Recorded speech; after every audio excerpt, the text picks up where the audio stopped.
First year का second chapter है ये हमारे पास। इसमें हम वेक्टर के पोर्शन का रिव्यू लेने वाले हैं। Let's look. हमारे पास दो तरह की फिजिकल क्वांटिटीज़ होती हैं। एक वो होती हैं जिनको हम सिर्फ मैग्नीट्यूड से जो है वो इजहार कर सकते हैं, उनको स्केलर्स कहते हैं। और दूसरी जो होती हैं उनको हमें मैग्नीट्यूड और डायरेक्शन दोनों रिक्वायर्ड होती हैं उनकी कंप्लीट डिस्क्रिप्शन के लिए। इनको हम कहते हैं कि ये वेक्टर्स क्वांटिटीज़ हैं। चेक करें, ये हमारे पास वेक्टर क्वांटिटीज़ जो है इनको रिप्रेजेंट कैसे करते हैं।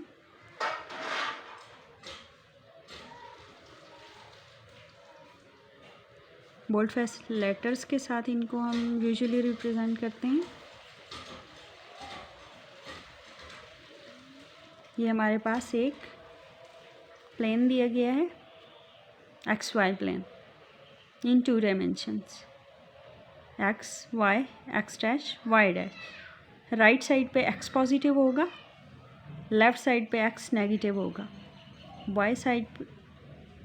अपर साइड पे वाई पॉजिटिव होगा और लोअर साइड पे वाई जो है ये नेगेटिव होगा। ये आगे हम देखते हैं कि किस तरह से हम इसके जब कंपोनेंट्स निकालेंगे तो हम पॉजिटिव और नेगेटिव को शो करेंगे।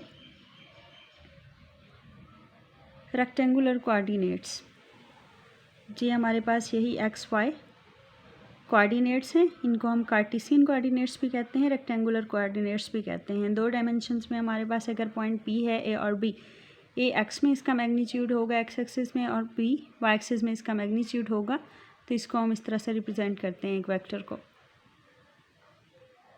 और अगर हम स्पेस में ले रहे हैं तो स्पेस में हमारे पास 3 डायमेंशंस होंगी, 3 तरह की डायरेक्शंस होंगी स्पेस में।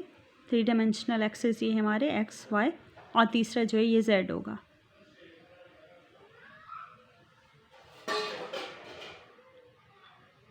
अगर हमने 3 डायमेंशंस में एक वेक्टर लिया है तो इसका ये पॉइंट पी पे हमारे पास है, तो इसको हम ए बी सी से रिप्रेजेंट करेंगे कि ए इसका मैग्नीट्यूड है along X direction, B magnitude along Y direction और C magnitude along Z direction. जबकि एंगल अल्फ़ा जो होगा वो इस वेक्टर का एंगल होगा from X axis in anti clockwise direction और बीटा इस वेक्टर का angle from Y axis in anti clockwise direction और गामा जो है ये इस वेक्टर का एंगल होगा from Z direction in clockwise direction. Addition of vectors हम किस तरह से करते हैं। 2 वेक्टर्स ए और बी अगर हमें दिए गए हों तो चेक करें हम इनको किस तरह से ऐड करेंगे। वेक्टर ए दिया गया है आपको और ये वेक्टर बी दिया गया है, तो ए को हम सबसे पहले ड्रा करेंगे, उसके बाद उसकी टिप पे वेक्टर बी को स्टार्ट करके उसको उसी की डायरेक्शन में ही ड्रा करेंगे और फिर वेक्टर ए के स्टार्ट से बी के एंड पॉइंट तक हम रिजल्टेंट वेक्टर लेंगे जो कि ए प्लस बी को शो करेगा। ये रिजल्टेंट वेक्टर जो है हमारे पास, इसी को हम रिजल्टेंट वेक्टर कहते हैं। और ये है वेक्टर एडिशन का commutative rule, A plus B is equal to B plus A. ये यहाँ पे शो किया गया है आपके पास, ये देखिए। अगर हम ए और बी, ए पहले ए ड्रा करें और उसके बाद बी उसके ऊपर ग्राफिकली ऐड करें तो भी हमारे पास resultant R is equal to A plus B आएगा। और अगर हम पहले बी जो है ड्रा करें और फिर उसके बाद ए उसके साथ ऐड करें तब भी हमारे पास रिजल्टेंट बी प्लस ए ही आएगा, वेक्टर आर, जो कि commutative rule of vector addition को सेटिस्फाई करता है। अच्छा, multiplication of a vector by a scalar. अगर हम किसी भी नंबर के साथ एक वेक्टर को मल्टीप्लाई करते हैं तो वो क्या हो जाएगा, उसी नंबर के टाइम्स हो जाएगा वेक्टर, लेकिन उसकी जो डायरेक्शन है वो सेम ही रहेगी। जैसे कि ये देखें, ये वेक्टर ए है और जब हमने इसको 2 से मल्टीप्लाई किया तो ये इसकी लेंथ जो है ये दुगनी हो गई, लेकिन डायरेक्शन सेम ही रही है। और जब हमने -2a से मल्टीप्लाई किया तो इसकी लेंथ भी दुगनी हुई है और डायरेक्शन भी इन्वर्ट हो गई है। यूनिट वेक्टर क्या होता है? यूनिट वेक्टर होता है जो कि गिवन डायरेक्शन में एक वेक्टर होता है जिसका मैग्नीट्यूड 1 होता है और ये किसी भी पॉइंट की डायरेक्शन को स्पेसिफाइज करने के लिए किसी वेक्टर पे यूज़ होता है। इसको हम ए हैट से रिप्रेजेंट करते हैं। अगर हमारे पास वेक्टर ए है तो उसका यूनिट वेक्टर ए हैट होगा। यहाँ पे देखें ज़रा, ये हमारे पास स्पेस में यूनिट वेक्टर्स जो यूज़ होते हैं वो दिखाए गए हैं। एक्स एक्सिस में I hat unit vector use होगा, वाई एक्सिस में J hat unit vector use होगा और जेड एक्सिस में K hat unit vector use होगा।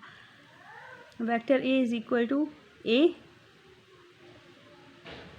मैग्नीट्यूड, ये वेक्टर ए का मैग्नीट्यूड है, इनटू यूनिट वेक्टर ए।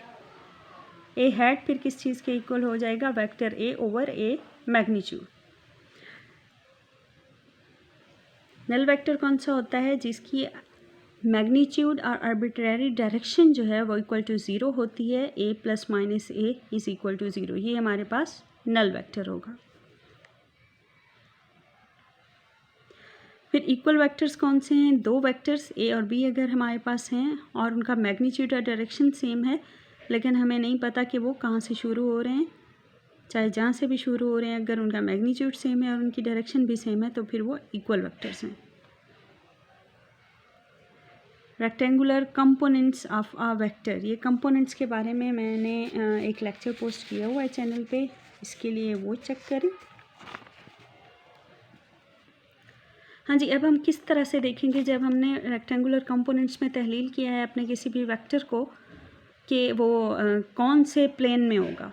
हमारे पास 4 प्लेन्स होते हैं रेक्टेंगुलर कंपोनेंट्स में, प्लेन में क्वाड्रेंट होते हैं, 4 क्वाड्रेंट होते हैं हमारे पास। First quadrant, second quadrant, third quadrant and fourth quadrant.